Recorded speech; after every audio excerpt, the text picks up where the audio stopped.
त्रिपुरा में नेतृत्व बदल गया है। अब माणिक साहा राज्य के नए मुख्यमंत्री होंगे। बिप्लब देब ने शुक्रवार को दिल्ली आकर केंद्रीय गृह मंत्री अमित शाह से मुलाकात की थी। तभी से त्रिपुरा की सियासत को लेकर अटकलें लगनी शुरू हो गई थी। आज उन्होंने अपने पद से इस्तीफा दे दिया है। त्रिपुरा में 8 महीने के बाद चुनाव होने जा रहे हैं। बीजेपी का ये चुनाव उससे पहले का एक बड़ा कदम है। ये रिपोर्ट आप देखिए।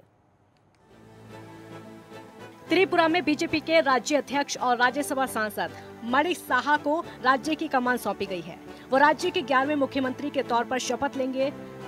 दिल्ली के गए पार्टी पर्यवेक्षकों, केंद्रीय मंत्री भूपेंद्र यादव और महासचिव विनोद तावड़े की मौजूदगी में त्रिपुरा बीजेपी विधायक दल की बैठक में माणिक साहा के नाम पर मोहर लगाई गई है। अब उनके ऊपर राज्य में होने वाले चुनाव में बीजेपी को जिताने की जिम्मेदारी है। बिप्लब देब ने कल दिल्ली आकर केंद्रीय गृह मंत्री अमित शाह से मुलाकात की थी। आखिरकार में उन्होंने अगरतला पहुंचकर राज्यपाल SNRA को अपना इस्तीफा सौंप दिया। हालांकि अपना इस्तीफा देने के बाद आधिकारिक बयान में उन्होंने कहा कि वो संगठन को मजबूत करने के लिए अपना पद छोड़ रहे हैं। उनके इस्तीफे से जोड़कर कई कारण बताए जा रहे हैं। त्रिपुरा बीजेपी के अंदर कुछ मतभेद भी चल रहे हैं। मतभेद के बीच में कुछ नेताओं ने पार्टी छोड़ी थी और इसी बीच उनकी एक टिप्पणी को लेकर भी वो निशाने पर थे। उनसे विपक्ष इस्तीफे की मांग कर रहा था।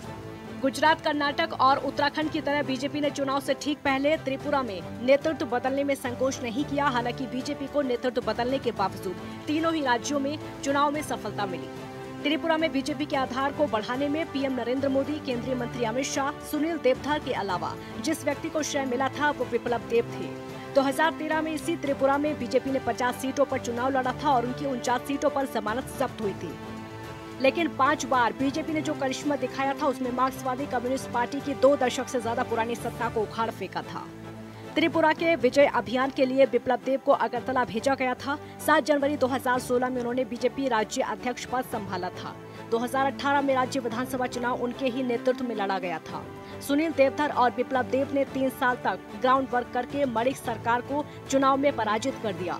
बीजेपी ने तब 50 में से 35 सीटों पर जीत हासिल करके बहुमत हासिल किया था। CPIM को केवल 16 सीटों पर संतोष करना पड़ा था और वहीं IPFT को 8 सीटें मिली थी। ये जीत बीजेपी के लिए करिश्मे की तरह देखी गई। त्रिपुरा में बीजेपी का कोई आधार नहीं था, लेकिन बीजेपी ने सुनियोजित तरीके से अपना काम किया। बिप्लब देब RSS से जुड़े रहे। त्रिपुरा के राजधानी में जन्मे बिप्लब देब की प्रारंभिक शिक्षा त्रिपुरा में ही हुई, लेकिन बाद में उच्च शिक्षा के लिए वो दिल्ली गए थे। उन्होंने कुछ समय गोविंदाचार्य के निजी सचिव के रूप में भी काम किया। उन्हें जब त्रिपुरा के विजय अभियान की जिम्मेदारी सौंपी गई तो उन्होंने कांग्रेस विधायकों को तोड़ने में सफलता पाई। 2018 का विधानसभा चुनाव उनके ही नेतृत्व में लड़ा गया। उन्होंने खुद बनवाली सीट से जीत हासिल की। बीजेपी ने राज्य में युवाओं को भागीदारी देने के तहत उन्हें ही राज्य की जिम्मेदारी सौंपी। बिप्लब देब का कहना है कि उन्होंने राज्य की प्रगति के लिए हर संभव कोशिश की। वो राज्य को कई मामलों में ढर्रे में लेकर आए, लेकिन अब जबकि राज्य में विधानसभा चुनाव के लिए ज्यादा समय नहीं रह गया है तो बीजेपी ने नेतृत्व परिवर्तन किया है। अब सियासी गतिविधि तेजी से हुई है। Desk report, network 10।